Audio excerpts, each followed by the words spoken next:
Жұмыс беруші түрлі себептермен еңбек ақыны бірнеше айға кешіктіреді. Жақында қаржылық жағдайға байланысты деп айлығымызды 10%-ға қысқартты.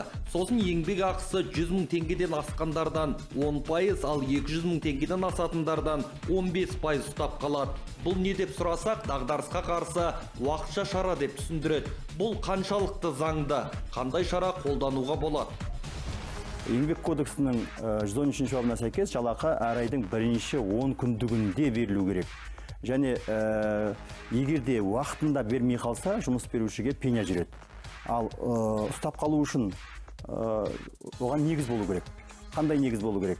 Егерде іс-сапар да ақша жұмсалмай қалса, аванс алып ол игерілмей қалса, тағы да басқа жағдайлар болса, онда сізге тек қана жазбаша хабарлама жібереді де, сол арқылы жалақыны ұстап қалуға болады. Ал егерде басқа жағдай болатын болса, онда тек қана сіздің жазбаша келісіміңіз керек болады. Сіздің жазбаша келісіміңіз болған кезде ғана ұстап қалуға негіз болады. Енді бұл жағдайда не істеуге болады? Сіз өз тарапыңыздан бухгалтерияға барып, қандай жалақы сіздерге шығып жатыр, және қанша мөлшерде